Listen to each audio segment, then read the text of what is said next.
welcome back to my channel. I am doing another video in my Real Talk series. In case you guys are new to my channel, this is basically a monthly video that I put out in my Real Talk series where I'm just talking about something super real and, like nothing held back, answering every single dirty question that you might have. I've done a couple videos before on, like how I paid off like $60,000 in debt, like my experience being Mormon, all of that stuff. So today we are talking about something that, I'm sure hopefully has been top of mind for everyone, which is all of the different Asian hate crimes. And I want to just talk about my experience being an Asian American growing up, and very specifically being an East Asian. Okay, so where to even start? So I think I should first start off by saying that I am 100% Taiwanese. My last name I know doesn't seem Taiwanese. That's actually because I chose my last name, which is a phonetic spelling of how you would pronounce my last name in like an anglicized way. So I did that really more out of a dislike for my father and having cut him out of my life. And so I wanted to be able to start clean really when I created my blog. And it was not something that I did out of being ashamed of who I am or being ashamed of my heritage and all of that. I actually did do a podcast episode with my friend Rachel Grimm, who you've seen on my channel before, but I will actually link that below in the description in case you guys are curious. But I actually go into a lot more detail about why I chose my name and all of that. But I am 100% Taiwanese, and both my parents are ethnically Han Chinese, but my dad is actually Hakka, which is like an ethnic subgroup, and they're just a little bit different in terms of their like the culture and all of that. So I like to just tell people I'm half Han, I'm 100% Han, but I'm half Hakka, and I'm from Taiwan, so I consider myself Taiwanese. I have a whole blog post talking about the differences between Taiwan, China, all of that. In case you don't know anything about Taiwan, I will link that below in the description. But I say that more to kind of like set the stage. I am 100% East Asian, meaning one of the Asian countries that's like, like China, Korea, Japan, Taiwan. We also have South Asian, which is like Pakistan, India. We also have Southeast Asia, which is the Philippines, Indonesia, and all of that. So we also have Northern Asia, which is like Mongolia. So that's kind of like, like the lay of the land that we're looking at here. And I'm East Asian, and I always first start off by saying that because East Asians to me are inherently very, very privileged within the Asian American and Pacific Islander community. I have talked about this before on my Instagram, and I definitely touch upon it in my blog post, but this is something that I feel like sets apart East Asians from the rest of the AAPI community. A lot of the reasons why East Asia kind of dominates everything does go back to history, goes back to the idea of like Imperial China and Japan being a world superpower and all of that. Like there's a lot of historic connotations there surrounding why that's the case. However, we're kind of in this point today where there's also a modern day issue of why East Asians dominate over everyone else, at least in perception sometimes, and that reason is because of colorism within the Asian American community. And I always start off by talking about this because I feel like I can't talk about my experience being Asian American until I've addressed where it is that I stand within this community. In this community, I stand at the very top. Like in terms of privilege, I am the most privileged person in this entire community because of a couple of reasons. I'm East Asian, I am pale, I also grew up here in the US, even though I was born in Taiwan, and I am fluent really in English, and I don't struggle with my words, even though Mandarin was my first language growing up. All of these things have put me in a position of privilege, in this country at least, compared to everyone else that's in my community. I will give a perfect example. My boyfriend, Mikhail, he is half Pakistani and half Filipino, and that makes him a mix of South Asian and Southeast Asian. His experience is so different than mine for so many different reasons. His experience within the Asian American community is different than mine because of colorism. His experience just being an American in the US is different because he's so much darker than me.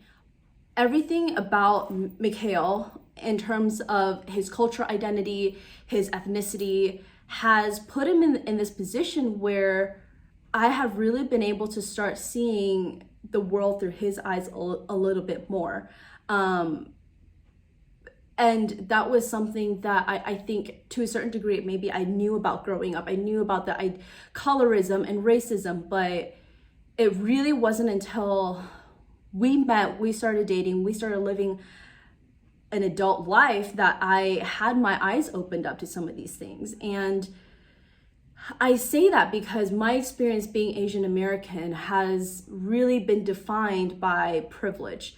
And I think I'm in a position where I'm so incredibly privileged to have not been the target of frequent acts of racism like Mikhail has been subject to. And all of these things are what makes up my belief of what is my experience being Asian American. I think my experience comes from this mix of really not understanding how loud I need to be in this community. Do I need to take a back seat and let other people drive the conversation? Or do I, as a person with a platform and with privilege, need to be speaking up more? Do I need to be speaking up more about, ignorant acts that people are saying or doing that I see that I don't like? And how should I go about that when I am so privileged?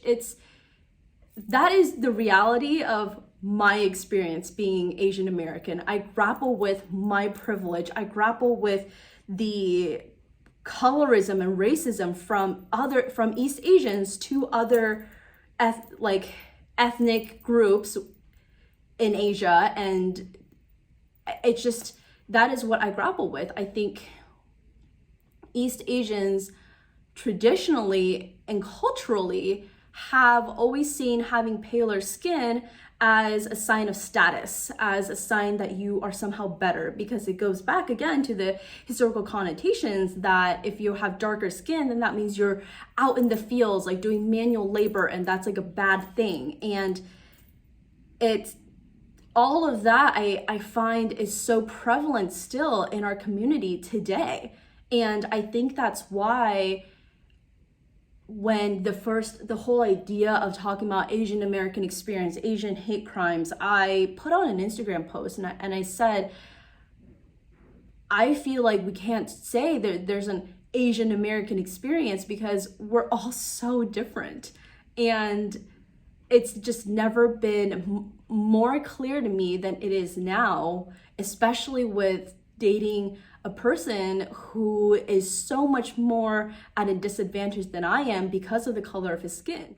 It's hard to have these conversations without really acknowledging where your status is within the community.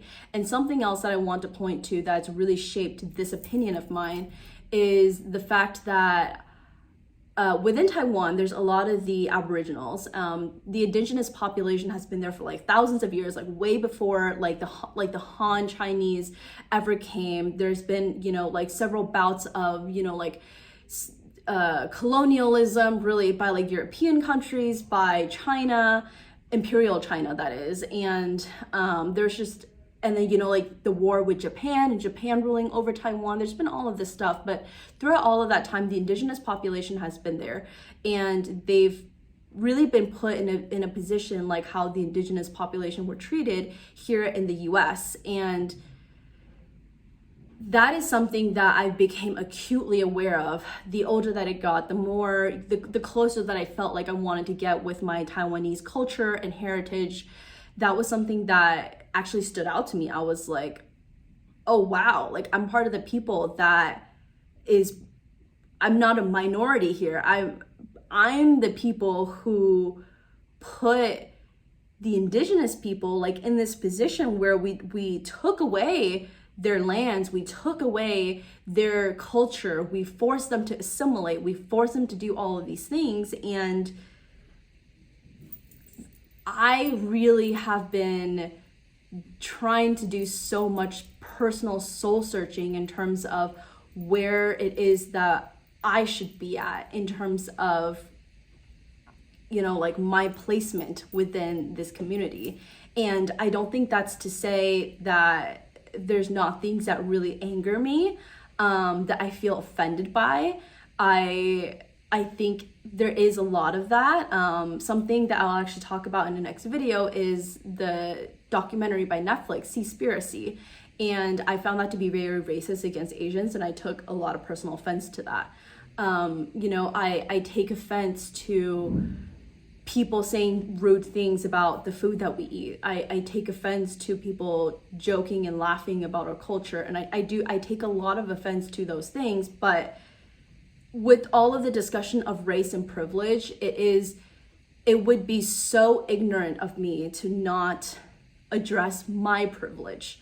And that is my experience being Asian American. I grew up, you know, with a lot of ignorant comments being made about me, you know, ignorant comments about my name, which first of all, my Mandarin name is like something I've always hated, even as a kid when like I didn't even speak English and I didn't have the name Claire. But it's just like, there's a lot of those things that I have struggled with, that just being a minority in this country, that have made me uncomfortable. But if we really get down to it, am I targeted because of the color of my skin? Do I not feel safe when I see a police officer approaching me? Do I feel like employers will look at my resume, look at me, and somehow want to, you know, like not hire me or something? Like, do I get disadvantaged by these types of things based off of like the color of my skin, based off of my background? The answer is no. And that is really why I'm making this video. I really encourage all of you to talk to different Asian Americans and Pacific Islanders, which I just don't even understand how like Pacific Islanders have such a unique culture. And the Taiwanese Aboriginals actually are related to, like, they are a Pacific Islanders, like they're an Austronesian people. They're related to Polynesians, Micronesians, and like all of that stuff.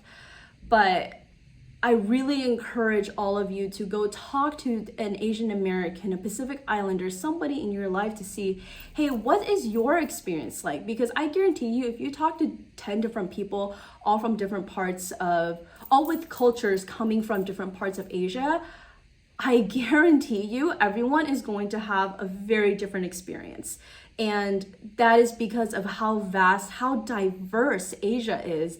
And that is just, and a lot of it is not something you can bucket into one. So this is my experience as an East Asian American, as a Taiwanese American. This is my experience as somebody who is pale skinned and speaks English fluently. And this is not the experience of all East Asians. This is also not the experience of all South Asians. This is not the experience of Southeast Asians or Northern Asians. And I really, really encourage all of you to just, you know, have those conversations, because I've just seen with dating my boyfriend how different his experience is to mine.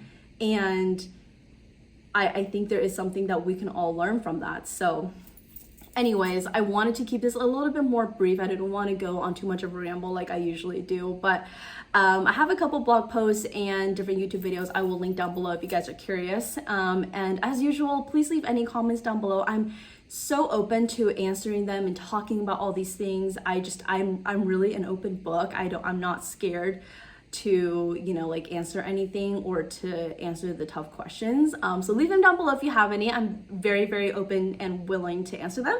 And if you like this video, please give it a thumbs up. It really helps me out with the YouTube algorithm. If you like this video, please hit the subscribe button, and I put out videos every single Wednesday and soon to be Fridays. But yeah, I can't wait to see you guys in my next video. And yeah, that's pretty much it. Bye.